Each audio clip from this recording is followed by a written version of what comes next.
Te doy mi sueldo si entiendes esto, rió el millonario, y su voz resonó en las paredes de cristal de la oficina en el último piso del rascacielos. Frente a él, una mujer encorvada, con ropa raída y manos temblorosas, se erguía como si el peso del mundo recayera sobre sus hombros. La escena parecía irreal. Uno de los hombres más ricos de España, en su trono de cristal y acero, disfrutando humillando a una mendiga que apenas podía mantenerse.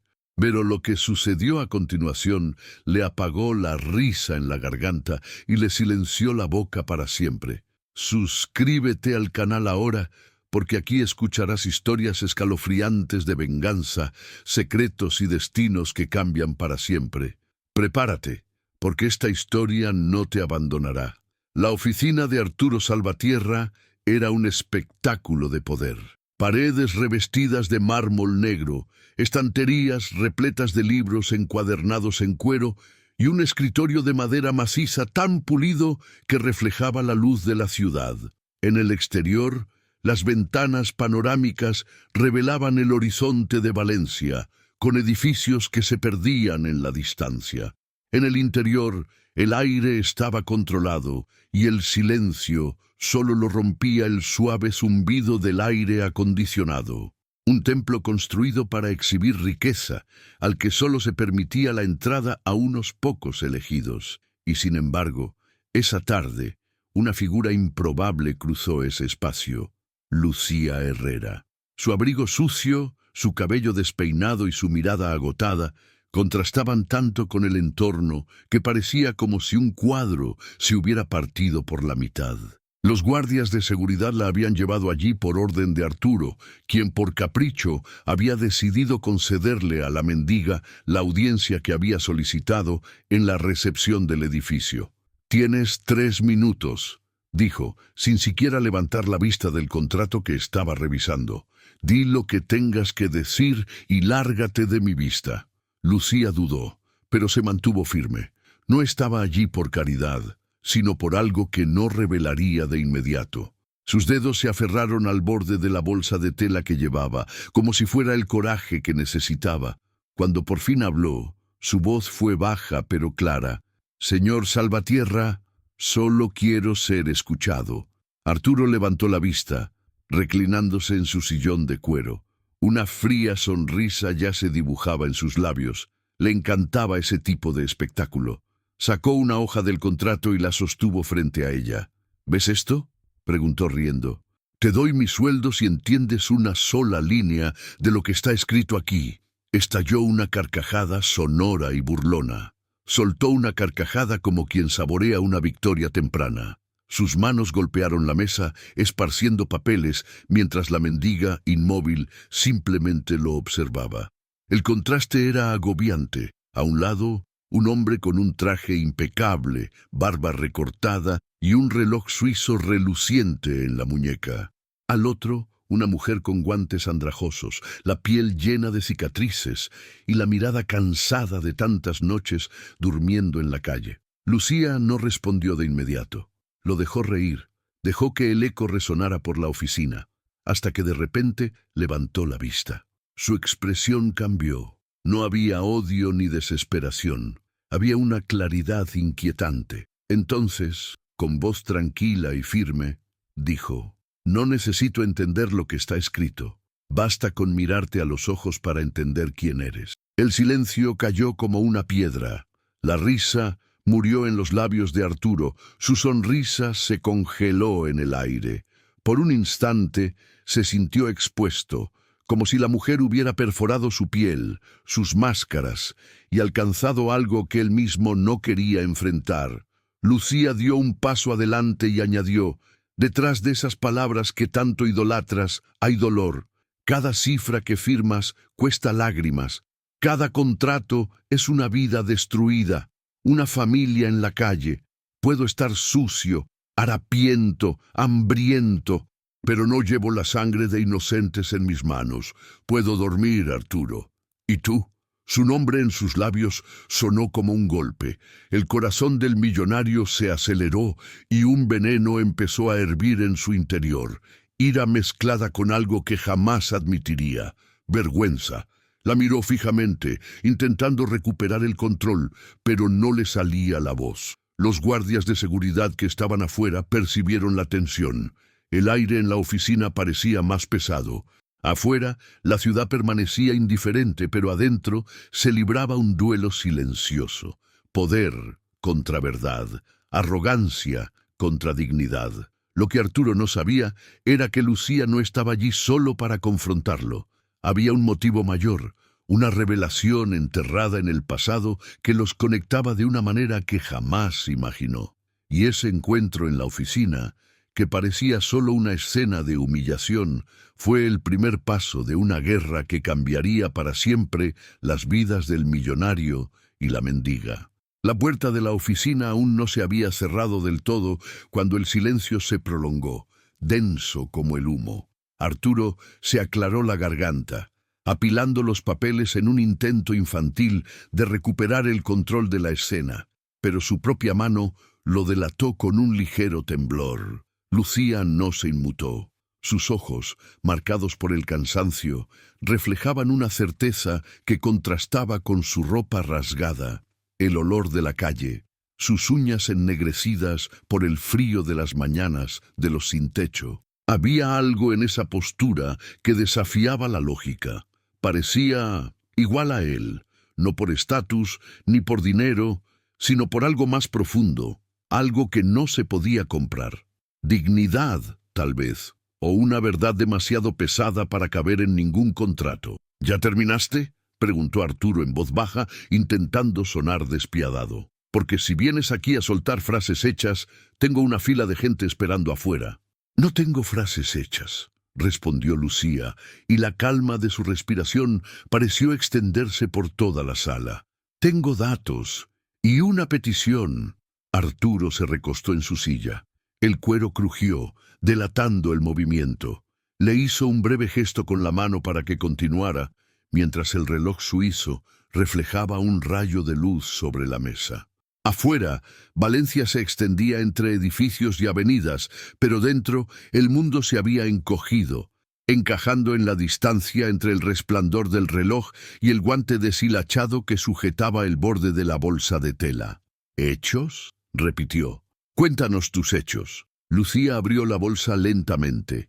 Sacó algo que no coincidía con el resto. Un sobre viejo, amarillento por los bordes, con un sello descolorido y una letra firme en el destinatario.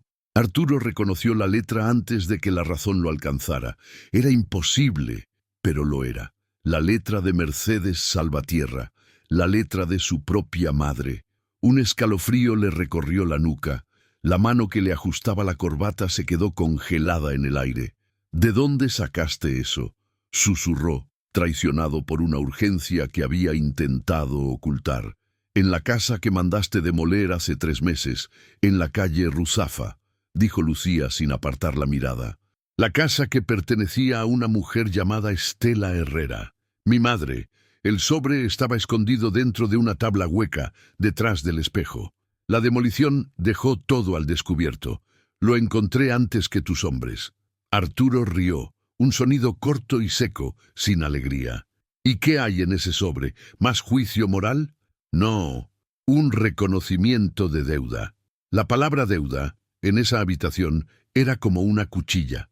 Arturo extendió la mano y tomó el sobre, pero no lo abrió, como si temiera que, al rasgar el papel, también rasgara cualquier protección restante. Mercedes Salvatierra le debía algo a Estela Herrera, continuó Lucía. No dinero, vida. Volvió a mirar a la mendiga, y lo que vio lo desconcertó. No había odio en sus ojos, había dolor. En 1992, cuando aún tenías un poco menos de hielo en las venas, tu madre se desmayó en el ascensor del viejo edificio de la empresa. El médico dijo que podría haber sido fatal de no haber sido por la intervención de una señora de la limpieza que estaba allí. Ella fue quien detuvo la caída, quien mantuvo a tu madre consciente hasta que llegó la ambulancia. Tu madre quiso darte las gracias, pero la mujer se negó a pagar. Solo pidió un favor, que la familia Salvatierra la ayudara a resolver un viejo problema, un nombre borrado de un registro que necesitaba ser recuperado. Tu madre lo prometió, por escrito, lo prometió. Arturo finalmente abrió el sobre con un gesto brusco, sacó la hoja y la extendió sobre la mesa. El papel lucía el antiguo escudo de Salvatierra, el escudo de la empresa que su padre y su abuelo habían construido con golpes y alianzas, que él aún repetía sin remordimientos. La firma de Mercedes resaltaba vívida, intacta. Sobre ella unas líneas: el reconocimiento de que Estela Herrera le había salvado la vida y que, a cambio, Mercedes se comprometía a interceder en la rectificación de un certificado de nacimiento para devolverle a una niña el apellido que le habían negado. Un nombre, Lucía. Él miró hacia arriba con incredulidad. Tú, yo, confirmó sin triunfalismo. Lucía Herrera. Mi madre murió esperando que se cumpliera esta promesa. Murió creyendo que algún día alguien me devolvería lo que me arrebataron en una notaría, cuando apenas podía hablar. Prometieron que sería rápido, que solo sería un detalle, pero ese detalle se convirtió en toda una vida. La habitación parecía tambalearse bajo el peso de recuerdos que Arturo no quería. Recordó a su madre, su discreto perfume, cómo guardaba las cartas en cajas de madera. Recordó un día vago, hacía tantos años, en que la vio regresar a casa más pálida que de costumbre, con una bufanda que le quedaba mal. Alguien me agarró del cuello del abrigo, Arturo. Si me caí, no sé, lo había olvidado, o había elegido olvidar, porque olvidar es más barato que enmendar. Aún así, ¿para qué has venido hasta aquí?, preguntó, como si intentara respirar a flor de piel. Para exigir un apellido, para exigir sangre. Lucía respiró profundamente y cuando habló, sonó como si su voz viniera de un pozo con décadas de ecos. Vine por dos razones. La primera es llorar a mi madre, mirar a los ojos a quienes tienen el poder de devolvernos lo que nos arrebataron y decirles que aún hay tiempo para hacer lo correcto. La segunda es algo inesperado. El reloj en la muñeca de Arturo sonaba más fuerte que el aire acondicionado. No respondió. Todo su cuerpo esperaba. «Hay una niña», dijo Lucía, y algo tembló en la comisura de sus labios, como si tocara una herida abierta. «Se llama Alma. Duerme en un refugio improvisado que tu gente planea cerrar mañana, cuando empiece la construcción del nuevo estacionamiento de lujo. Alma tiene 9 años, y tú eres la única que puede evitarlo». Arturo soltó una breve carcajada. «¿Una chica? ¿Y qué tiene que ver eso conmigo? No soy el padre de la ciudad». «No», dijo Lucía en voz más baja, «pero es el padre del hombre que ordenó demoler el bloque sin mirar los nombres. Su hijo mayor firmó la orden, y la chica que duerme en ese albergue es la hija de la única persona que aún lo amaba, a pesar de su arrogancia. Tú no lo sabes, porque esa es la clase de verdad que no lleva el ascensor al ático, pero yo sí. Estuve allí cuando ella suplicó perdón en el pasillo». Las palabras lo penetraron como un viento helado. El rostro de Arturo se endureció. «Ten cuidado con lo que dices». «Cuidado es lo que le ha faltado a tu familia durante 20 años», respondió Lucía sin alzar la voz. «Tu madre lo prometió. Tu hijo huyó. Estoy aquí para detener esta serie de promesas y tropiezos. Y también porque Alma, la niña, dibuja al hombre sin rostro. Le pregunté por qué. Dijo que no sabe dibujar a un hombre que nunca ha visto, pero todos dicen que puede controlar la lluvia». Arturo echó la silla hacia atrás. Se levantó con un gesto que hizo temblar a secretarias y directores. Caminó hacia la ventana. La ciudad pasaba, indiferente, autos diminutos, personas microscópicas, el sol poniéndose sobre los edificios. Odiaba que alguien trajera el mundo real a su acuario de cristal. «Si esto es un chantaje sentimental, te has equivocado de dirección», dijo finalmente. «Puedo llamar ahora y duplicar el número de tractores. Puedo llevar a tu chica a donde quieras. Puedo comprar 100 cartas como esta, con 1000 promesas escritas en ellas».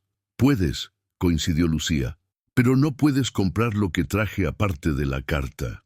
Metió la mano en su bolso y sacó una libreta pequeña y desgastada, forrada con una tela descolorida. La dejó sobre la mesa. Arturo no la tocó, solo la miró. «Es el cuaderno de tu madre», dijo Lucía. «El diario de sus últimos años. Lo encontré con la carta. Escribió frases cortas, pero suficientes para que sepamos dónde guardaba su culpa y su valentía a medias. Hay una página sobre Estela, hay otra sobre ti, y hay una donde habla de una orden que dio y de la que se arrepintió ese mismo día. Una orden que me preocupa». Arturo no se dio cuenta de que había dado un paso adelante. Extendió la mano, dudó, retrocedió y volvió a extenderla, como quien se enfrenta a un animal herido que podría morder. Cuando finalmente tocó el cuaderno, la textura de la tela lo atravesó como un recuerdo ancestral. Lo abrió, lo hojeó, leyó. «Le debo una reparación a Estela. Se la prometí a ella y a la pequeña Lucía. Arturo no tiene por qué enterarse. Lo llamará sentimentalismo, pero no lo es. Es justicia. Hablé con su padre. Dijo que se encargaría. Luego dijo que era complicado. Es complicado enterrar promesas. Lo demás es solo una excusa». El aire se quedó corto por un segundo.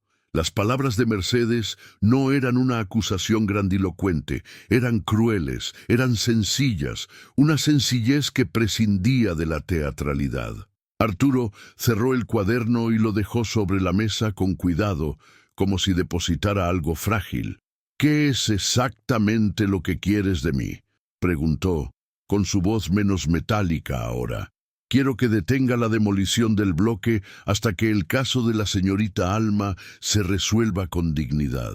Quiero que reconozca por escrito que la promesa que le hizo a mi madre se cumplirá, la rectificación de mi expediente.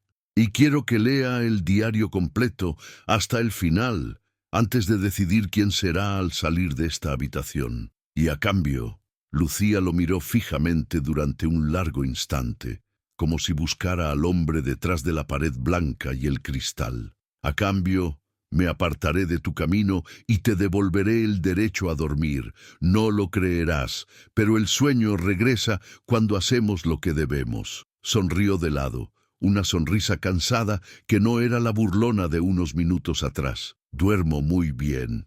«No», dijo ella sin ironía. «¿Te quedas dormido?». La puerta se abrió con un breve ruido. Alba, la secretaria de voz siempre educada, asomó la cara. «Señor Salvatierra, disculpe la interrupción. El ingeniero de construcción está en la línea 2 esperando confirmación para mañana a las 6. Y su hijo, Hernán, pidió hablar urgentemente. ¿Me pueden transferir?». Arturo mantuvo su mirada fija en Lucía, como si en esa habitación se hablara otro idioma y solo ellos dos lo entendieran. «Dile al ingeniero que espere», respondió, «y que conecte a Hernán en 5 minutos». «Sí, señor». La puerta se cerró de nuevo. Silencio. De nuevo. Lucía notó el microgesto. El hombre que bloqueaba destinos con la punta de los dedos acababa de suspender uno. Por 5 minutos, que así fuera.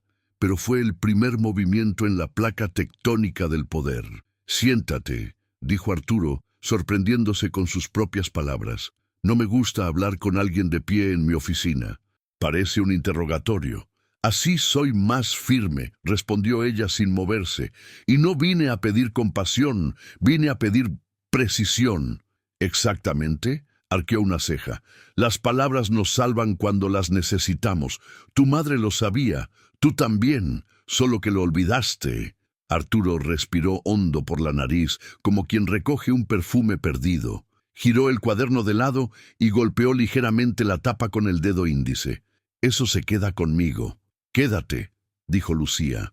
«Pero mañana, si la demolición sigue adelante, volveré con los periodistas. No porque me guste esta exposición, la aborrezco, sino porque tu familia, durante décadas, solo ha aprendido cuando el cristal se rompe». Se acercó a la mesa, no por amenaza, sino por la necesidad de afrontar lo que lo desafiaba. Vio de cerca la piel maltratada, la fina lana del gorro, las cicatrices invisibles alrededor de la boca. Y por primera vez notó el detalle que había pasado por alto.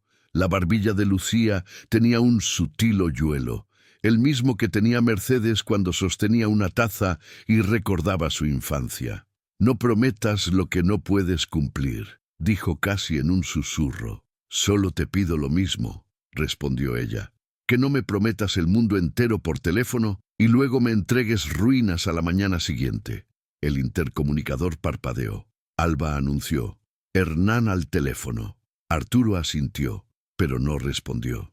Tocó con la mano el cuaderno, luego la carta, luego sus propios ojos, como si el tacto pudiera reorganizar lo que era. «Quiero ver a esta chica», dijo finalmente. «Hoy mismo. Tráela aquí. No puedo llevarla a un lugar donde aprenden la humillación con solo mirar el paisaje», dijo Lucía. «Baja, ve a donde duerme. El ascensor funciona en ambos sentidos». Fue un golpe silencioso, una invitación que dolió. Arturo apretó la mandíbula. «Yo no bajo a esos lugares». «Eso es lo que tu madre escribió sobre su propio corazón cuando no hizo lo que debía», dijo Lucía, señalando el cuaderno. «Y aún así un día bajó. En el ascensor, ¿recuerdas?». Cerró los ojos un momento. El ascensor, el desmayo, el cuello del abrigo sostenido por manos humildes, Estela Herrera. De repente, todo parecía una repetición de pruebas que había estado fallando sin darse cuenta. «30 minutos», dijo, como si negociara consigo mismo. «Dígame la dirección. Entraré por un lateral. Sin prensa, si hay cámaras, se acabó». «No habrá cámaras», dijo Lucía. «Habrá niños y la niña que dibuja a un hombre sin rostro». Ella dio la dirección. Arturo frunció el ceño. Conocía la zona, una parte de la ciudad que los mapas de lujo difuminaban convenientemente. Sacó su teléfono, le hizo un gesto a Alba para que pusiera en espera las llamadas futuras y cogió su abrigo.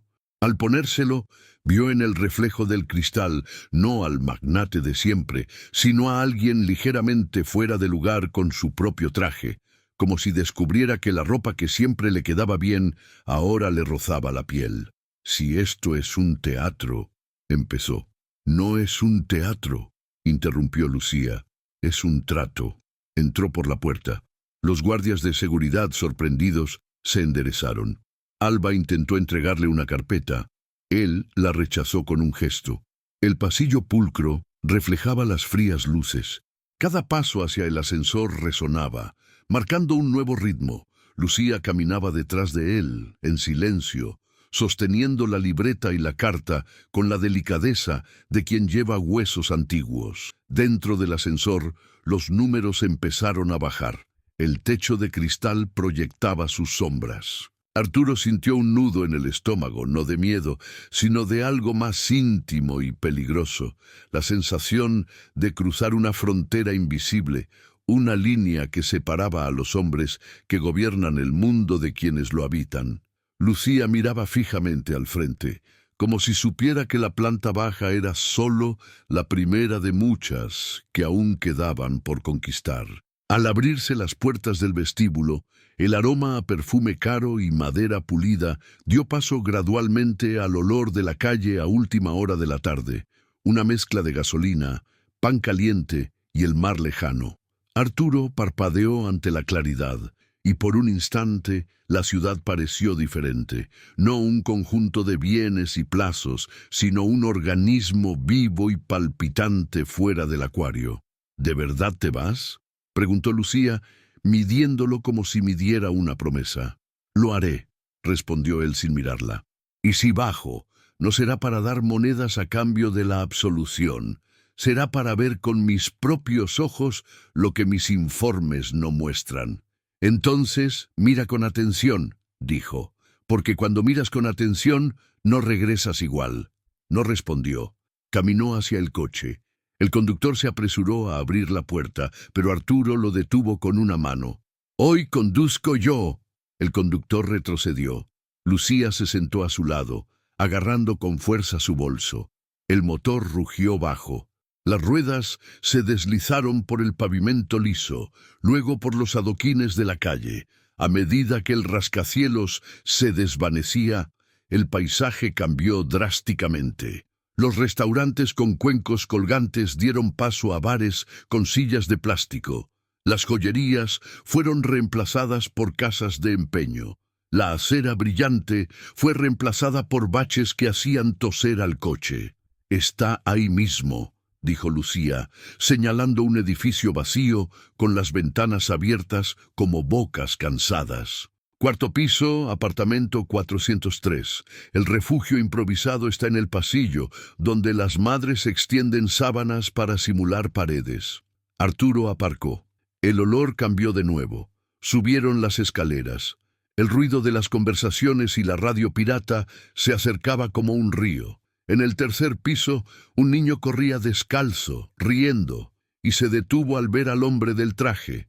Lo miró fijamente como si observara a un animal de zoológico. En el dormitorio, cerca de la puerta del 403, había una hilera de colchones delgados, cubiertos con sábanas floreadas. Allí, mundos enteros dormían. «Alma», llamó Lucía suavemente. De detrás de una cortina de chintz emergió una chica delgada, con el pelo recogido en una coleta torcida, vestida con una camiseta con un estampado que antaño había sido colorido. Sostenía un cuaderno de dibujo y un lápiz pequeño y mordisqueado. Se detuvo a unos pasos. Miró primero a Lucía y luego a Arturo. Sus ojos eran grandes, de un marrón que recordaba al café aguado y las largas mañanas. «¿Es este el hombre que controla la lluvia?», preguntó sin malicia. Arturo, que daba órdenes con clics y firmas, no encontró respuesta inmediata. El ascensor había descendido muchos pisos en su interior. La chica abrió el cuaderno. Había formas simples, líneas que decían más de lo que decían. Casas sin puertas, personas tomadas de la mano.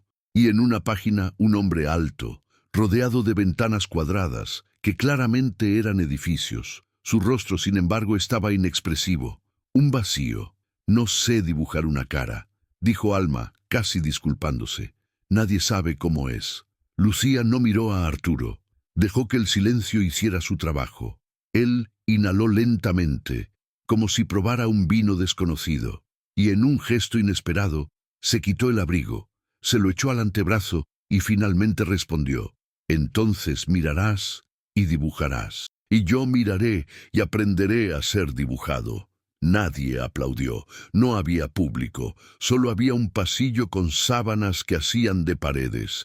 Una chica con un lápiz corto, una mujer con un cuaderno viejo y un hombre que por primera vez en muchos años descubrió que comprender no se trata de descifrar cláusulas, sino de restaurar nombres y futuros. Y mientras Alma pasaba la punta del lápiz por el papel, tachando la primera línea que faltaba en el rostro, Lucía se dio cuenta de que la historia había cambiado.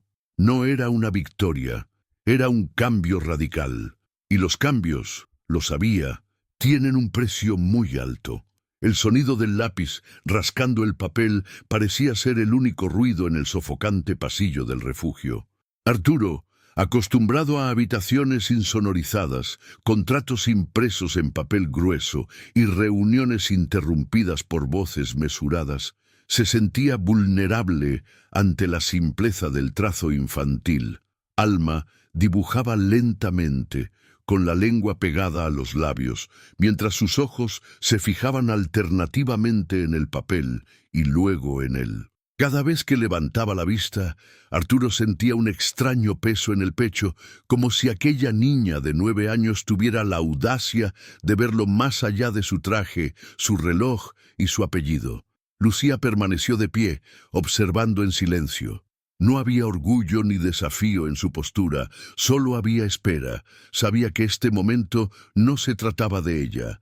Se trataba del puente que se alzaba entre el hombre arrogante y el niño que dibujaba.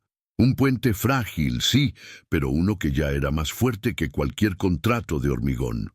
«Ya terminé», dijo Alma, extendiendo el cuaderno. El rostro ahora tenía forma. La nariz era sencilla, la boca una línea recta, pero los ojos eran más grandes, intensos, casi incómodos. Arturo sostuvo el dibujo y tragó saliva con dificultad. No era un retrato, no en el sentido técnico, era un espejo. Y lo que ese espejo le devolvió fue una imagen que él mismo había evitado durante años. Un hombre sin sonrisa, con la mirada pesada, incapaz de disimular el vacío. ¿Así es como me ves?, preguntó, intentando sonar casual, pero su voz salió ronca. Así es como me siento, respondió Alma, y no había malicia, solo sinceridad infantil. Le devolvió el cuaderno lentamente, como si le hubiera devuelto una frase. Lucía se acercó y posó una mano suave sobre el hombro de la niña, guiándola de vuelta al colchón. Alma se acostó, abrazando el cuaderno contra su pecho, como quien guarda un tesoro. El silencio regresó. Arturo apartó la mirada, incapaz de soportar el reflejo de su propia sombra. Se acercó a la ventana improvisada del pasillo que daba a parte de la calle. Pasaban autos viejos, los vendedores gritaban los precios de la fruta y los niños jugaban con pelotas de trapo. Era todo un mundo del que siempre había escapado. Lucía rompió el silencio. Ahora entiendes por qué te traje aquí. Las palabras se pueden discutir, los contratos se pueden romper, pero una mirada pura, eso no es negociable. No respondió. Simplemente se ajustó el puño de la camisa como si buscara algún resto de la armadura que se le había caído. Del final del pasillo apareció un hombre de mediana edad, rapado y con una cicatriz en la cara. Miró fijamente a Arturo y luego a Lucía. Se acercó lentamente. ¿Es ese el hombre?, preguntó con sospecha. Lucía asintió. Sí, no debería estar aquí, gruñó el hombre. Estos hombres solo traen destrucción. Arturo levantó la barbilla, intentando recuperar su postura habitual. Pero Lucía intervino. Tranquilo, Miguel. Vino a ver, eso es todo. ¿Ves? Miguel rió con amargura. Ver no te da de comer. Ver no impide que el tractor pase. Puedes detenerlo hoy, dijo Lucía, pero necesito que confíes en mí. Miguel resopló, pero retrocedió unos pasos. Sin embargo, el pasillo seguía tenso. Arturo aprovechó el espacio para decir, no vine aquí para que me lincharan con discursos sobre la pobreza. Vine porque quiero entender hacia dónde va esta historia. Lucía se acercó. Su proximidad ahora parecía inevitable, como dos placas tectónicas a punto de colisionar. Esta historia llega hasta donde tú lo permitas. Puede terminar ahora, si decides volver a tu coche y enviar los tractores. O puede empezar de verdad, si tienes el valor de escuchar lo que aún no se ha dicho. Él respiró profundamente. Casa. Lucía sacó una fotografía doblada del bolsillo de su abrigo. La abrió lentamente y se la mostró a Arturo. Era una imagen antigua. Una mujer joven de cabello oscuro con un bebé envuelto en una manta azul. Arturo se quedó paralizado. Reconoció el rostro de la mujer, Estela Herrera. Pero lo que lo hizo estremecer no fue ella, fue el bebé. ¿Soy yo?, preguntó con un nudo en la garganta. No, dijo Lucía y la palabra le cayó como un puñetazo. Esa soy yo. Arturo frunció el ceño, incapaz de aceptarlo. Eso es imposible. No lo es. Lucía levantó la vista. Mi madre trabajó para tu familia. Salvó a tu madre de la muerte. Conservó este registro, esta foto, esta promesa. Pero cuando intentó exigir su cumplimiento, la silenciaron. Me dejaron crecer como una sombra, mientras tú brillabas en los pasillos. El mundo nos separó, Arturo, pero la sangre no miente. Retrocedió un paso, su mente daba vueltas, incapaz de reconstruirlo. Afloraron recuerdos confusos de su infancia, conversaciones interrumpidas, miradas extrañas entre sus padres, un silencio denso cada vez que se mencionaba a ciertos exempleados. ¿Quieres decir que somos hermanos? Lucía respiró profundamente, como si finalmente liberara un secreto que había estado reprimido durante décadas. Medio hermanos. El pasillo pareció encogerse. Incluso Miguel, el desconfiado, guardó silencio. Alma, sin comprender, simplemente abrazó el cuaderno con más fuerza. Arturo se apoyó en la pared, con el corazón acelerado. Esto es una farsa, una manipulación barata, murmuró, tratando de convencerse. Es la verdad que tu familia ocultó. dijo Lucía, y ahora sale a la luz, aquí, ante el único testigo que importa, la inocencia de una niña. Se pasó una mano por la cara, exhausto.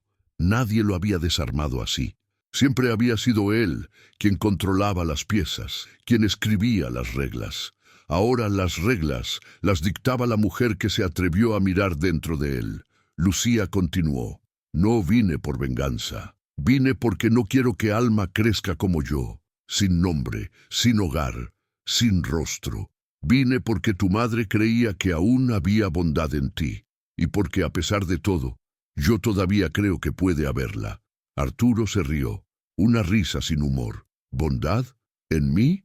No sabes con quién estás hablando. Lo sé, respondió ella, y por eso te hablo. El silencio regresó, más denso que antes. Afuera, el ruido de la calle parecía lejano. Dentro del refugio, el tiempo se dilataba, como si el destino contuviera la respiración. Arturo miró a Alma, que ahora hojeaba distraídamente su cuaderno, dibujando árboles torcidos. Sintió algo en el pecho, una nueva inquietud, como si se le tambalearan los cimientos. Finalmente miró a Lucía. Si eso es verdad, todo cambia. Ya has cambiado, dijo. Desde el momento en que bajaste del ascensor, cerró los ojos. Por primera vez en muchos años no tenía respuesta, no tenía poder, no tenía escudo, solo la certeza de que su vida, construida sobre contratos y cifras, acababa de ser destrozada por una revelación imposible de borrar. Y en el fondo, algo le decía que esta era solo la primera de muchas verdades que estaban por venir. El camino de vuelta por el pasillo fue silencioso, pero no un silencio vacío. Era una especie de nueva gravedad, como si todo hubiera cobrado peso. Lucía caminaba medio paso por delante, protegiendo el cuaderno y la carta con el cuerpo, mientras Alma los seguía con la mirada, abrazada a su dibujo. Miguel se apoyaba en la pared, con los brazos cruzados, observando la salida como un perro que no confía en su propia correa. Al llegar a las escaleras, Lucía se detuvo, se volvió hacia la chica y le susurró que volvería. Alma asintió, demasiado seria para su edad. Arturo no dijo nada. Bajó los escalones, con el pecho apretado y un nombre que se repetía en su interior como un redoble de tambor. Mercedes, Mercedes, Mercedes. En el coche, Lucía no conversaba. El motor ronroneaba y las ventanillas dejaban ver las fachadas desgastadas, los balcones con tendederos, los ojos de la ciudad abajo. Arturo conducía como si reaprendiera un gesto. En el salpicadero, su móvil vibraba sin parar. Hernán, abogado, legal, lo ignoró mientras pudo. Cuando el teléfono volvió a vibrar, contestó secamente por el altavoz. Él habla. La voz del hijo sonó aguda, como un metal impaciente. Necesito su confirmación para mañana a las 6. Ya está todo listo. El ayuntamiento lo ha autorizado. Los tractores están alquilados y el horario no admite más retrasos. Arturo miró a Lucía. Ella mantenía la mirada al frente, impasible. Suspendido, dijo. Silencio al otro lado. Luego, una breve risa. ¿Suspendido? ¿Por qué? Porque lo digo yo. Siempre dices eso, pero ahora las cuentas no cuadran. Tenemos 5 contratistas, 2 bancos y 3 concejales en esta ecuación. Ya sabes cómo funciona. Y, siendo francos, no se baja a esa zona sin seguridad. ¿Qué pasa? Arturo apretó con más fuerza el volante, sintiendo que la ira aumentaba no por la pregunta, sino por el espejo de su propia rutina que le estaba dando su hijo. Nos vemos en la oficina en media hora. Trae al equipo legal. Y baja el tono. No soy yo quien cambia el tono, papá. La fila se cortó. Lucía lo observó de reojo, sin curiosidad. Había dignidad en la forma en que no aprovechó el momento para hacerle daño. Arturo aparcó frente al edificio de cristal. El reflejo en la fachada mostraba 2 versiones de sí mismo. El hombre de siempre, trajeado y autoritario, y el hombre que se había bajado en la 403. Decidió no elegir. No hablaron en el ascensor. Al entrar en la planta ejecutiva, Alba se levantó inmediatamente. El ingeniero está esperando. El equipo legal también. Y el señor Hernán ya llegó. Traigan a todos a la sala principal, dijo Arturo, y llamen a la doctora Teresa Valverde. Si no está disponible, díganle que se trata de Mercedes Salvatierra. Ella vendrá. Alba asintió con una breve mirada de alarma. Había hombres que abrían puertas incluso después de la muerte. La sala de reuniones era un espacioso acuario con vistas al atardecer que se extendía sobre la ciudad. Hernán vestía un traje de chaqueta sin corbata, con las mangas arremangadas, con la energía de un joven león acostumbrado al olor de la sangre de sus objetivos. Al ver a Lucía, frunció el ceño, ofendido. «¿Qué hace esta persona aquí?» «Sentados», respondió Arturo, señalando una silla. «Siéntense todos». Los abogados se sentaron. El ingeniero, un hombre cordial pero nervioso, alisó los documentos. Hernán no se sentó. Se inclinó hacia adelante, apoyando las manos sobre la mesa. «Mañana a las 6», repitió. «O perdemos dinero, o peor aún, credibilidad». Arturo colocó el cuaderno en el centro de la mesa. Teresa Valverde entró en ese momento trayendo consigo el aire de un archivo antiguo, la calma de quien conoce el peso de los papeles que salvan y destruyen. Lo saludó con un gesto. Al ver el cuaderno y la firma de Mercedes en la carta, su postura cambió 1 milímetro, lo suficiente como para indicar que estaba ante huesos. «Doctor», dijo Arturo, «quiero que lea esto. Y quiero que me diga, en términos legales, no solo morales, qué le debo a esta mujer».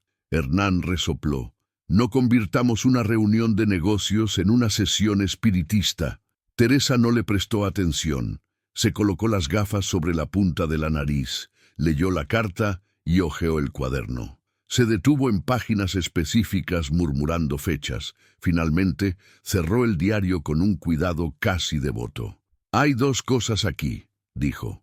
«Una promesa personal de la señora Mercedes a la señora Estela, interceder por la rectificación del registro, y una nota que sugiere que intentó cumplirla, pero fue complicada.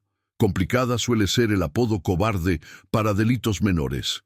Si hay una negativa deliberada en el registro civil, si hay una maniobra deliberada para negar el derecho a un nombre, podemos hablar de responsabilidad civil y, dependiendo del período y la conducta, incluso de responsabilidad penal. En términos prácticos e inmediatos, es posible solicitar la rectificación con base en estos registros mediante una medida cautelar.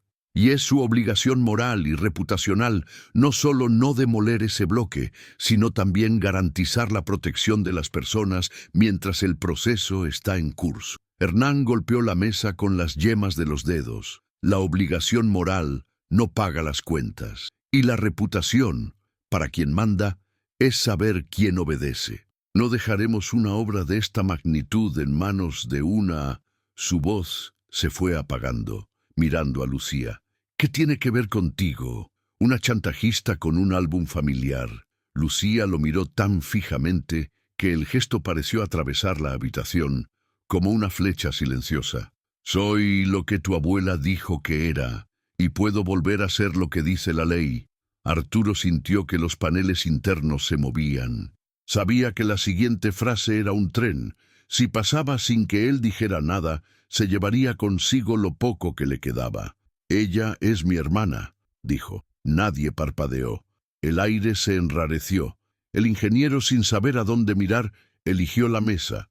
Los abogados se removieron, calculando el mar de implicaciones. Hernán rió a carcajadas, como había visto a su padre, y el sonido atravesó el acuario como un cuchillo. ¿Es eso? Eso lo explica todo. Bastaba con que la mendiga apareciera con un diario para que destruyeras 50 años de tu nombre y tu negocio. Hermana, claro, mañana aparecerá otra con un crucifijo y se convertirá en santa. Teresa, con implacable dulzura, puso su mano sobre la carta. «Joven, te aconsejo que prestes menos atención a tu propia ironía y más a lo que ven tus ojos. esta firma, este membrete, estas fechas, estas circunstancias. Estaba empezando en la oficina cuando tu abuela tuvo ese episodio en el ascensor. Vi las notas de agradecimiento, vi la preocupación sincera, vi el choque entre el amor y el procedimiento. Hay un hilo conductor aquí que no se puede cortar con bravuconería. ¿Y el horario?, insistió Hernán, volviéndose hacia su padre. Siempre me enseñaste que quienes mandan no tiemblan. ¿Por qué tiemblas? ¿Porque un desconocido te llamó en el ascensor del teatro? Arturo no respondió con gritos, respondió con decisión. Ingeniero, suspenda. Médicos, preparen la solicitud de rectificación y una medida de protección para el albergue. Teresa, tú diriges. Alba, llama al ayuntamiento. No quiero ninguna maquinaria en esa calle sin mi autorización expresa por escrito. Hernán golpeó la mesa con las manos, ahora no como una risa, sino como una amenaza. Esto nos costará caro. Quizás por primera vez paguemos el precio justo, dijo Arturo, y no el más barato. La reunión terminó no por consenso, sino por agotamiento. Salieron uno a uno, cargando maletines como ladrillos. Arturo, Hernán, Lucía y Teresa se quedaron. Alba apareció discretamente en la puerta. Tu madre me pedía que preparara té cuando las decisiones eran difíciles, dijo, ofreciendo una bandeja. Traje un poco para todos. Hernán se negó con gesto enojado. Para mí, solo el horario. Se fue. La puerta se cerró de golpe sin llamar. Teresa se sentó junto a Lucía. Necesitaré documentos, cualquier constancia de registro, testigos. Tengo nombres y una mujer que no olvida las caras, dijo Lucía. Mi madre lo anotó, y Miguel lo vio cuando escondieron la carta detrás del espejo después de la primera visita de tu abuela. Va a declarar. Tráelos mañana. Los archivaremos al amanecer. Teresa recogió los papeles. Antes de irse, miró a Arturo como si le devolviera un espejo limpio. A veces la única negociación que funciona es con la conciencia. No siempre es barata, pero dura más. Cuando estaban solos, la ciudad era un mosaico de luces. Lucía se levantó lentamente. No vine a exigir un lugar en la mesa, dijo. Vine a asegurarme de que nadie más sea expulsado. Lo sé, respondió Arturo, y por eso volverás mañana como mi invitado, no como un intruso. Lucía ladeó la cabeza, buscando si había alguna trampa en el gesto. No la encontró. Caminó hacia la puerta. Antes de irse, se detuvo. Si tu hijo intenta pisotearme en mitad de la noche, no daré marcha atrás. No se irá, dijo Arturo, más para sí mismo que para ella. Pero la madrugada tiene sus propios desafíos. A las 3:52, el celular de Arturo sonó como una alarma de incendios. Un mensaje corto de un número que el ingeniero usaba en emergencias. Cambio de plan. Hernán solicitó un adelanto de 5. Dice que tiene aprobación de la ciudad. Abajo, una foto borrosa. Luces de máquinas al borde de la cuadra. Arturo se levantó de la cama sin entender cómo, se puso su primer abrigo, cogió las llaves y corrió por el pasillo del edificio. Un hombre en guerra con su propio apellido. En el coche, llamó a su hijo. Saltó directo al buzón de voz. Llamó a Alba. Ella contestó enseguida. «Ya veo», dijo con voz despierta. «Llamaré al ayuntamiento y a la prensa». «No llames a la prensa», dijo Arturo, un viejo reflejo. Se detuvo, se corrigió. «Llámalos, sí. Y llama a Teresa, y llama a Lucía. Diles que nos vemos allí». Las calles aún conservaban el frío de la noche. Al acercarse, el horizonte del barrio pobre se iluminó como un teatro al revés. Los focos de las excavadoras atravesaban la oscuridad. La verja de hierro estaba entreabierta. Los trabajadores bostezaban. Los chalecos reflectantes destellaban. Arturo aparcó como un extraño en su propia fiesta. Un guardia de seguridad intentó detenerlo. Lo reconoció y lo dejó pasar. Al otro lado, vio a Hernán con casco, ladrando órdenes con la energía de quien intenta demostrarle a su padre que es mejor padre que él. «Apaga todo», dijo Arturo, sin gritar, pero con una firmeza que Hernán conocía de su infancia. El hijo se giró, sorprendido por un momento, luego armado de nuevo. «Ya lo he empezado. Si lo apago ahora, Perderemos la ventana y pagaremos una multa. Yo pagaré. No se trata de dinero. Se trata de mando. Se trata de la vida, dijo una voz a sus espaldas. Lucía había aparecido con Miguel, y con ella un puñado de vecinos, a quienes el amanecer no puede silenciar al oír el zumbido de la máquina de escribir. Alma corría, aferrada a su cuaderno, con los pies descalzos, rozados por el frío de la acera. Teresa corría, con el pelo despeinado por el viento, una carta doblada en la mano. «Orden judicial preliminar», dijo sin contemplaciones, levantando el papel. «Cierre temporal por riesgo social, a la espera de evaluación técnica y refugio seguro. Solicitada a las 4:17. Llegamos antes que el tractor». Hernán volvió a reír, esta vez una risa corta y nerviosa. «Felicidades, doctor». Un trozo de papel contra acero. «El acero se detiene cuando la mano sobre el panel es humana», respondió Teresa. «Y hoy lo es». Los motores seguían funcionando, su resonancia vibraba por el suelo como un corazón acelerado. Miguel dio 2 pasos imprudentemente hacia adelante y un guardia de seguridad intentó empujarlo hacia atrás. Lucía agarró el brazo de Miguel, sujeto por un hilo. Alma, ajena al peligro, se acercó a la cinta transportadora, fascinada por el brillo de los dientes, una inocencia que confunde tragedia con espectáculo. Arturo observaba la escena como si la historia repitiera su propio error. El cuerpo se movió antes que la cabeza. Corrió, agarró a la chica por los hombros y la atrajo hacia él. El casco de un trabajador se estrelló contra su brazo. Un dolor agudo, sin importancia. El sonido del motor, gigantesco. El mundo entero, comprimido en ese mínimo movimiento. Un paso a la izquierda, una mano extendida, un grito que nadie oyó. El operador, alertado por la conmoción, levantó la mano del acelerador. El tractor jadeó, indeciso. Teresa ya apuntaba el periódico a la cámara del celular de una reportera que Alba había despertado. Lucía presionó su frente contra la de Alma, comprobando si tenía alguna herida. Miguel maldijo en voz baja, como si desahogara siglos de humillación en una sola sílaba. Hernán permaneció inmóvil, atrapado entre 2 posibles órdenes, la que su orgullo quería darle y la que la realidad exigía. «Cuelga», repitió Arturo, ahora de frente a su hijo con la mano aún sobre el hombro de la niña. «Por última vez. Demuestra que mandas cuando es necesario». La operadora colgó antes de que Hernán pudiera responder. El silencio que se hizo no fue de paz. Fue como si se derrumbara un muro. Parecía que entraba aire por primera vez. Hernán se quitó el casco. Tenía el pelo pegado a la frente. Su mirada dura lo identificó como enemigo. «Acabas de declararle la guerra a tu propio trabajo. Y casi le declaraste la guerra a una niña», dijo Teresa, guardándose la orden judicial en el bolsillo. La ciudad observaba. Hernán miró a su alrededor, como si evaluara al público.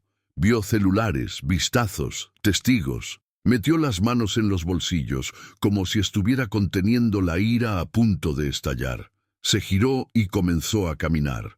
Se detuvo a medio paso. Su cuerpo aún era un instrumento afilado.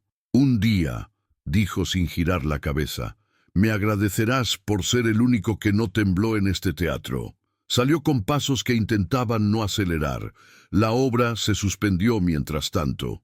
Teresa instruyó a los ingenieros sobre el aislamiento y fijó una hora para una inspección social con los asistentes municipales que Alba, tan eficiente como siempre, había reclutado por teléfono. Miguel encendió un cigarrillo y lo apagó antes de la primera calada, como si recordara que había niños. Lucía finalmente respiró hondo. Alma presionó el dibujo contra el pecho de Arturo, como si marcara un objeto para un destino. «Ahora tienes una cara», dijo. No supo qué responder. Simplemente pasó la mano con cuidado sobre el papel. Lucía se acercó a la chica por detrás y sin mirarlo dijo: «Has cruzado la línea. No hay vuelta atrás. Esto tiene un precio, en casa, en el trabajo, en la ciudad». «Lo sé», dijo Arturo, y por primera vez pareció comprender esa palabra. y si hay cuentas que saldar, empezaremos por mi nombre. El amanecer empezó a aclarar pálido, lavando los límites del barrio. Teresa tocó el brazo de Lucía. A las 7 en el juzgado, luego en la notaría, luego en el ayuntamiento. Va a ser un día largo. Lucía asintió. Miró el edificio vacío, los colchones en el pasillo, la puerta que se había mantenido firme. Luego miró a Arturo con algo en la mirada que no era perdón ni exigencia. Era compromiso. Él le devolvió la mirada sin escaparate, sin el cristal que siempre lo había separado del mundo. A lo lejos, una campana dio la hora. El sonido cruzó la calle como una promesa. En el bolsillo interior de su abrigo, el cuaderno de Mercedes era cálido como un corazón. Al abrirlo más tarde, Arturo encontraría una página que no había visto antes, escrita en letra más pequeña, como pidiendo permiso al futuro. No dejes que la ciudad se vuelva un uniforme. La ciudad es piel, y el nombre justo, devuelto en el momento justo, salva a 3, al que recibe, al que da y al que observa. Cerró el abrigo. Aún no conocía la frase, pero su cuerpo parecía haberla comprendido antes de leerla. Lucía tomó el cuaderno de la mano de Alma. Teresa sonrió con cansancio. Alba llegó con café en vasos de plástico. Y durante un minuto entero, nadie habló, porque a veces el silencio también es una palabra precisa. El sol ya había salido sobre Valencia cuando la noticia empezó a correr la voz. Primero en los pasillos del juzgado, luego en las radios locales y pronto en los periódicos digitales. Construcción millonaria suspendida por orden judicial tras la queja de los vecinos. Las fotos circularon rápidamente. Arturo sostenía a la chica de pelo oscuro en brazos junto a la maquinaria parada. Era la primera vez que la imagen de Salvatierra aparecía fuera de columnas de negocios o eventos de gala. El impacto fue impredecible, fue crudo, viral e incontenible. En el edificio de la empresa, Hernán observaba la escena en su celular, con la mandíbula apretada. Era el tipo de titular que nunca se borra. Arrojó el dispositivo contra la pared de la pequeña oficina que ocupaba desde que empezó a aprender de su padre. La pantalla rota se esparció por el suelo como fragmentos de orgullo herido. Respiró hondo y apretó los puños. No aceptaría ser desacreditado frente a toda la ciudad, mucho menos por una mujer que había aparecido de la nada, y por un padre que siempre le había exigido firmeza, pero que ahora se permitía flaquear. Mientras tanto, Arturo estaba sentado en la sala de su ático, con las cortinas abiertas, algo poco habitual. Su abrigo estaba tirado sobre el sofá, la corbata olvidada en la mesa de centro. Frente a él, en la mesa del comedor, estaban la libreta de Mercedes y la carta de Estela. Había pasado la madrugada releyendo cada línea, cada curva de la letra de su madre. Por primera vez, la leyó no como un empresario buscando lagunas legales, sino como un hijo intentando escuchar la voz de su madre. Había confesiones de miedo, de arrepentimiento, de promesas que no había podido cumplir porque el peso de su nombre la había aplastado. Lucía llegó acompañada de Teresa. No llevaba mochila ni ropa de repuesto, solo su cuerpo cansado y una mirada fija. Arturo se levantó, avergonzado de estar despeinado delante de ella, pero a Lucía no pareció importarle. Teresa se acomodó con una carpeta de documentos. «Tenemos un plazo corto», dijo el abogado. «La medida cautelar solo garantiza una suspensión de 20 días. Necesitamos iniciar de inmediato el proceso de rectificación del registro y, paralelamente, negociar con el ayuntamiento una alternativa para las familias. Si simplemente luchamos, Hernán encontrará la manera de presionar a los jueces y concejales». Arturo se pasó la mano por el pelo canoso en silencio. Lucía entonces dio un paso al frente. «Tienes que decidir si quieres ser recordado como el hombre que arrasó barrios enteros o como alguien que finalmente devolvió lo que le habían quitado». Él miró hacia arriba. «¿Crees que mi firma borra décadas de crueldad?» «No», respondió Lucía secamente, «pero le impide continuar. Y eso es decir mucho. Teresa colocó un papel delante de él. Esta es la solicitud de rectificación. Solo necesita su firma como interesado y heredero de Mercedes. Arturo sostenía la pluma. Sentía el peso no de la tinta, sino de toda la herencia que siempre había llevado consigo. Cuando por fin firmó, el sonido de la pluma rascando el papel resonó como el chasquido de una cadena rota. Lucía observaba en silencio, con los ojos llenos de lágrimas, pero sin permitir que se le escapara una lágrima. «Ya está hecho», dijo Arturo. «Ahora es oficial». En ese momento sonó el intercomunicador. Alba anunció la llegada de Hernán. Teresa suspiró.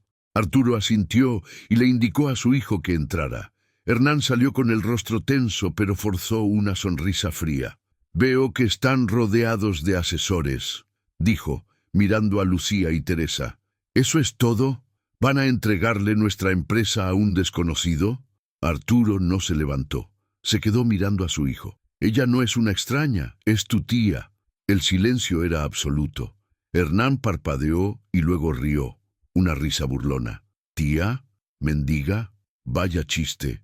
«No es broma», interrumpió Teresa con firmeza. «Es un hecho comprobado. Ningún documento cambia la sangre», replicó Hernán. «Y aunque fuera cierto, ¿qué importa? Ella no tiene cabida aquí. No tiene título, ni educación, ni nada». Lucía finalmente habló, no con enojo, sino con firmeza. «Tengo lo que tú perdiste, la verdad». Hernán golpeó la mesa con la mano. «La verdad no paga deudas ni compra políticos. Me lo enseñaste, papá. Y ahora la tiras a la basura». Arturo respiró profundamente. «Quizás me equivoqué al enseñarte». Hernán retrocedió un paso, como si le hubieran dado una bofetada invisible. Sus ojos brillaron, no solo de ira, sino de dolor. «¿Y eso es todo? ¿Me vas a desheredarlo para darle lo que construimos?» «Nadie habla de herencias», respondió Arturo. «Hablamos de justicia». Lucía permaneció en silencio, pero su mirada delataba el peso de la escena. Hernán apretó los puños. «Si haces esto, si continúas por este camino, ya no me tendrás a tu lado. Prefiero perder un hijo que seguir perdiéndome a mí mismo», dijo Arturo. Las palabras quedaron suspendidas en el aire como cuchillas. Hernán se fue sin dar un portazo, pero el sonido de sus pesados pasos resonó por el pasillo como un trueno. Teresa cerró los ojos un instante, sabiendo lo que se avecinaba. Hernán no se rendiría en silencio. Lucía se acercó a la ventana. La ciudad brillaba con el sol de la mañana, indiferente al drama que se desarrollaba en su interior. «Intentará destruir todo lo que estamos construyendo», dijo. «Lo sé», respondió Arturo, «pero por primera vez estoy listo para afrontarlo». Teresa recogió los papeles. «Esta tarde tendremos una audiencia preliminar. Si Hernán actúa con rapidez, podría intentar sobornarnos, pero tenemos una ventaja. La opinión pública está de nuestra parte. Las imágenes de ayer ya se han difundido por todo el país. La foto del día fue la tuya sosteniendo a esa niña». Arturo se recostó en su silla, exhausto. Lucía lo observaba, intentando descifrar si era sincero o simplemente calculador. En el fondo, quería creer que bajo esa capa de arrogancia se escondía un hombre capaz de cambiar. En ese preciso instante, en un bar apartado, Hernán reunió a dos hombres de confianza. Su mirada era dura y decidida. «Quiero que encuentres cualquier cosa sobre esta mujer, cualquier detalle que menoscabe su credibilidad. Si no lo encuentras, invéntalo. Lo importante es que, mañana, nadie le creerá a Lucía Herrera». Los hombres asintieron. La guerra estaba declarada. De vuelta en el ático, Lucía sintió un escalofrío, como si percibiera una sombra. Se giró hacia Arturo. «Tu hijo no se echará atrás». «Tú tampoco», dijo. Ella respiró profundamente. «No, he esperado este momento toda mi vida. No voy a parar ahora». Teresa empacó sus documentos, lista para partir. «Prepárate. Las próximas horas serán las más difíciles».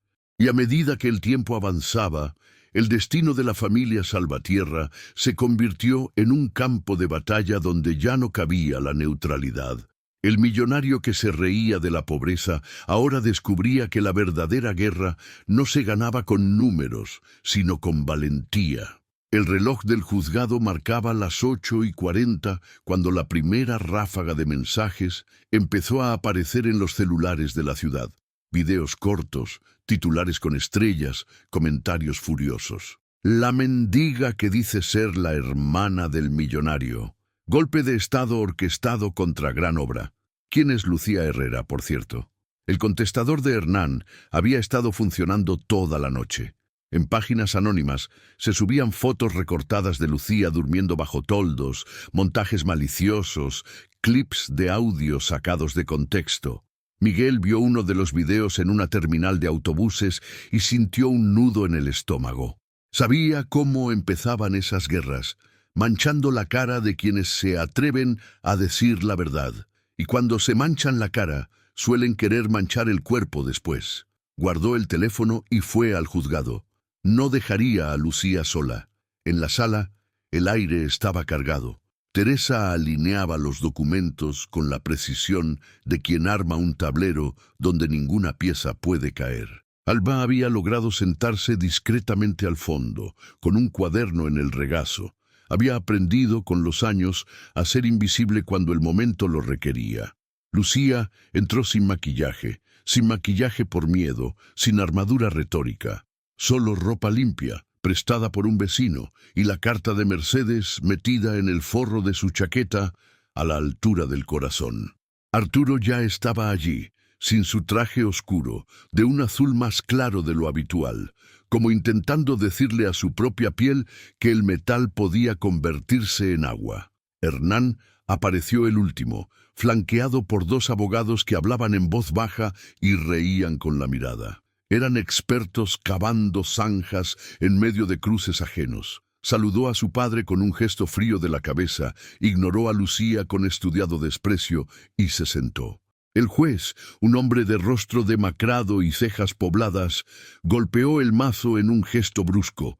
No se hablaría del universo entero, sino de lo que cabría en un día. Y lo que cabría en ese día era la orden judicial que protegía la manzana, la solicitud de rectificación de Lucía y la urgente necesidad de un refugio que no pudiera quedar reducido a escombros.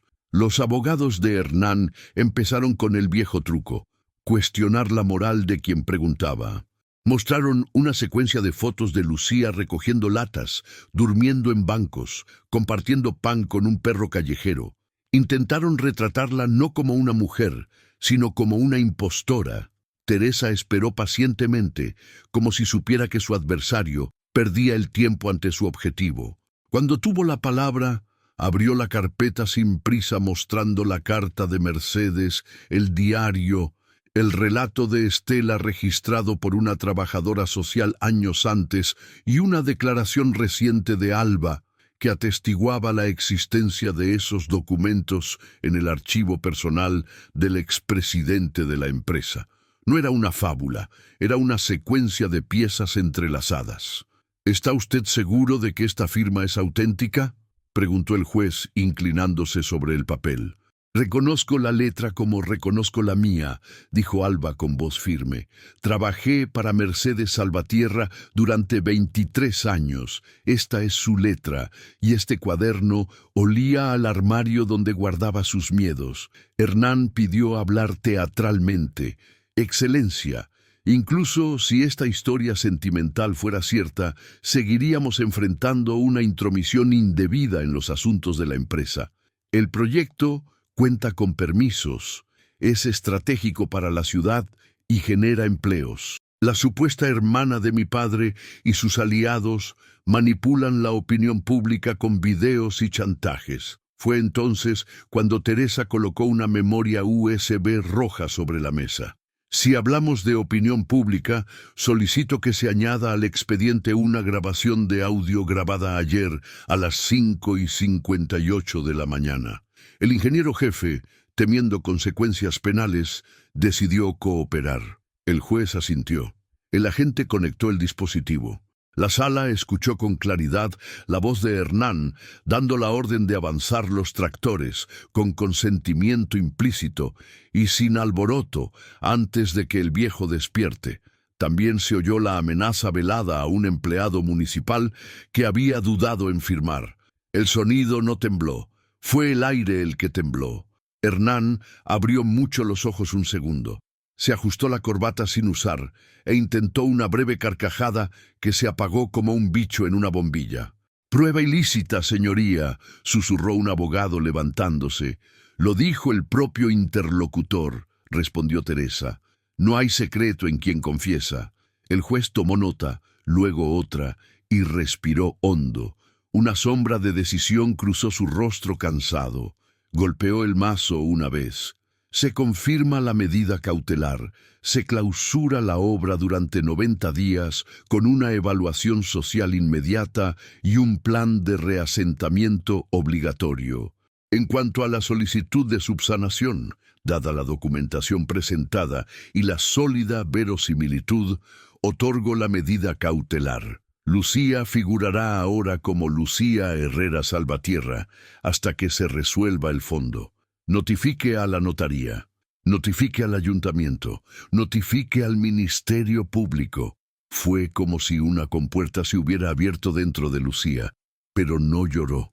Apretó los dedos hasta que el dolor le recordó que estaba completa. Allí, Arturo bajó la cabeza. No era una derrota. Era una rendición que extrañamente no dolió. Hernán se levantó de repente. Su silla raspó el suelo como un grito. Se fue antes de oír al resto, seguido de sus abogados, con los teléfonos pegados a las orejas como muletas para una arrogancia asombrosa. Afuera, el pasillo estalló en murmullos. Miguel se acercó con una alegría pura en su rostro severo. «Te dije que el papel aguantaría el acero». «¿No?», dijo, dándole una palmadita a Lucía en el hombro. «Ahora asegurémonos de que aguante a la gente». Teresa se rió del cansancio de quienes luchan y no se consideran héroes. Ahora empieza el verdadero trabajo. El papel allana el camino, pero son las piernas las que caminan. Las piernas se movieron. En 48 horas, un grupo mixto de trabajadores sociales, ingenieros, residentes y representantes de la empresa, coordinados por Alba y supervisados por Teresa, mapeó cada familia, cada cama improvisada, cada necesidad inmediata. Arturo, que siempre había delegado en los informes lo que no quería ver, recorrió el pasillo del 403 con una tablilla en la mano. No necesitaba cámaras para capturar la verdadera filmación. Un hombre alto, aprendiendo a hacer preguntas sin dolor, anotando nombres que antes eran números en hojas de cálculo. Al final de la semana, presentó al ayuntamiento un plan de vivienda transitoria con alquiler social durante 6 meses y la renovación de un edificio viejo y vacío, transformado en vivienda social. Hernán lo llamó populismo. El Ministerio Público lo llamó una obligación tardía. Lucía lo llamó un comienzo, pero las cerraduras de décadas de antigüedad no ceden sin crujir. Un martes por la noche, al regresar de una reunión con la Defensoría Pública, Lucía notó que su puerta estaba entreabierta. La habitación destartalada donde dormía había sido revuelta. Su poca ropa estaba rota. El retrato de Estela, el único que tenía, arrancado de su marco. En el colchón, una nota. «Vuelve a tu casa». No la firmó, no le hacía falta. Firmó su cobardía. Miguel llegó minutos después, furioso, con ganas de abalanzarse sobre Hernán. Lucía lo agarró del antebrazo y eso fue suficiente. Sus nudillos se relajaron como perros a los que llaman por su nombre. «No les devolveremos nada en especie», dijo. «Su moneda compra, la nuestra devuelve». A la mañana siguiente, se presentó en la oficina de Arturo con el retrato pegado con cinta adhesiva. No se disculpó por entrar sin avisar. Dejó la fotografía sobre el escritorio. «Ponle un vaso encima. No para protegerme del mundo, para proteger su mundo. Y si algo me pasa, quiero este cuadro en la sala de conferencias, sobre la mesa donde tomaste todas las decisiones equivocadas». para que todo hombre que se sienta importante sepa que alguien sujetó a su madre por el cuello en el ascensor de la muerte. Arturo asintió con seriedad y lo mandó enmarcar. Colocó el retrato en el centro del acuario de cristal, con vistas a la ciudad. Los empleados pasaban y se detenían curiosos. Algunos sabían que Estela había existido. Otros solo descubrieron que el nombre que respaldaba el edificio también era unas manos anónimas. Hernán no aguantó más. Pasó por la habitación, vio el cuadro y se cortó la boca. ¿Desmantelaste el altar de la compañía para erigir un santo popular?, se burló. ¿Vas a rezarle a la señora de la limpieza? ¿Eso es todo? Lo recordarán, respondió Arturo. Y recordar, cuando es justo, enseña más que los goles. El hijo negó con la cabeza, salió al porche y llamó a un concejal.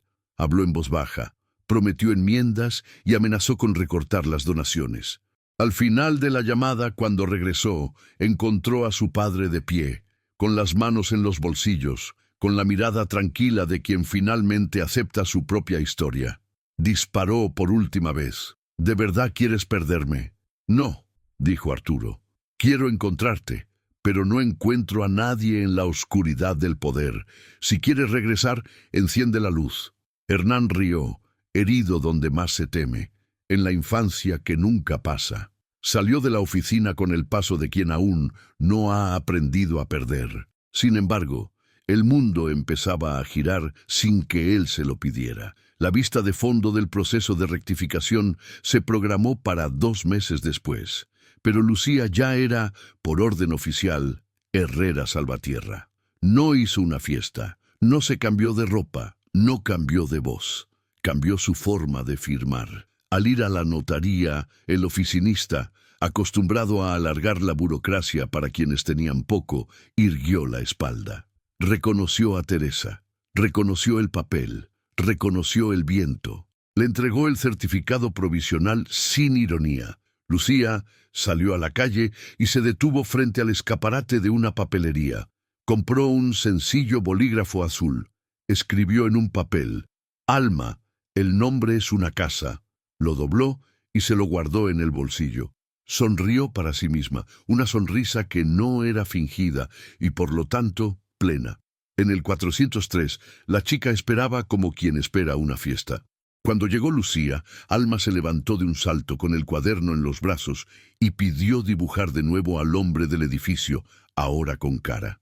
Se sentaron en el suelo. La luz de la tarde entró como una bendición.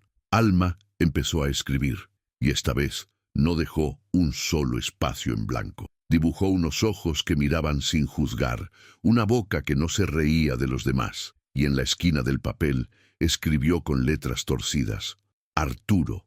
Al terminar, corrió a la ventana y gritó al patio: ¡Tiene cara! Los vecinos rieron. Una melodía afortunada salió de una radio, y por un instante el edificio desnudo pareció nuevo. Ese mismo día, Arturo reunió a la junta. No hubo pausa para el café ni pantallas gigantes. Estaba el retrato de Estela y un hombre hablando sin escudo. A partir de hoy, suspendemos todos los desalojos masivos. Revisaremos cada caso individualmente. La empresa creará un fondo de vivienda transitoria gestionado por una junta independiente. Y la manzana de la calle Ruzafa se rediseñará. Mitad vivienda social, mitad desarrollo sostenible. Quien no esté de acuerdo puede marcharse. Nadie se fue. Algunos por convicción, otros por miedo a la marea creciente. Hernán aparecería horas después con una carta de renuncia. No renunciaba a su nombre, renunciaba a su presencia. Heredó el silencio que él mismo había creado. Se fue con 2 abogados, una beca y un proyecto que nadie quería comprar ese verano. La ciudad no perdona fácilmente, pero reconoce cuando la marea cambia.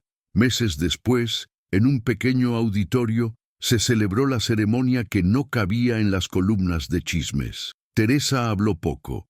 Alba leyó 2 líneas de Mercedes que nadie conocía aún, escritas en la última página del cuaderno: si un día me ausento, devuelve 2 nombres, el de la ciudad a sus hijos y el del niño a su ciudad. Miguel, con camisa limpia, lloró desconsoladamente. Alma le entregó a Lucía un dibujo enmarcado, 4 manos sosteniendo una casa. En la esquina, unas letras torcidas decían Estela, Mercedes, Lucía, Arturo. Recibió el dibujo con ambos brazos, como si diera la bienvenida a un niño que había nacido tarde. No hubo fuegos artificiales ni orquesta. Hubo compromiso. Arturo anunció la creación de la Fundación Estela y Mercedes para mediar en conflictos urbanos y defender la vivienda digna. Invirtió parte de su patrimonio en el fondo, sujeto a supervisión pública. No pidió aplausos. Lo que sucede cuando un hombre que se rió de la pobreza aprende a hablar en voz baja es que toda la ciudad lo escucha sin que tenga que gritar. Al irse, Lucía y Arturo se quedaron un momento uno junto al otro, contemplando la puesta de sol. No eran amigos ni enemigos. Eran 2 huérfanos que por fin sabían sus nombres. Él habló primero, con una voz que la vida había afinado. La risa que te hirió me avergüenza. No puedo borrarla, pero puedo convertirla en trabajo. Gracias por obligarme a bajar. No te obligué, dijo Lucía sin aspereza. Solo abrí la puerta del ascensor. Entraste. Y si me voy, la puerta seguirá ahí. Pero ahora hay mucha gente mirando. Alma corrió hacia ambos, abrazando las piernas de Lucía y sosteniendo la mano de Arturo. Él señaló hacia arriba. Mira, el hombre de la ventana bajó. Arturo siguió el dedo de la chica. Arriba, el edificio de cristal reflejaba un reflejo más pequeño que la calle. Por primera vez apreció su tamaño. Lucía se ajustó el abrigo, sintiendo el nuevo peso de su nombre. No era una corona, era una llave. Abrió una casa enterrada en lo más profundo de su pecho. Al caer la noche, la manzana ya no era un campo de batalla. Era un lugar de construcción lenta, con demarcaciones transparentes, reuniones abiertas, plazos escritos en tablones de anuncios que cualquier residente podía leer. Algunos lo llamaban un milagro. Lucía prefería llamarlo trabajo. Alma prefería llamarlo un dibujo. Miguel, supervivencia. Teresa, jurisprudencia. Alba, deber cumplido. Arturo, por fin, un comienzo. Y si alguien preguntaba qué, después de todo, cayó al millonario. No era una frase brillante ni un golpe de efecto entre bastidores. Era la suma total de una carta escondida tras un espejo, un cuaderno con la letra de su madre, un ascensor que descendía, una chica que dibuja caras y una mujer que, sin nada, cargó con lo que nadie se atreve a cargar. Toda la verdad. Si has llegado hasta aquí, suscríbete al canal ahora. Aquí contamos historias que desafían el poder, desvelan promesas y restauran nombres y futuros. Así transformamos la risa desdeñosa en una voz de justicia.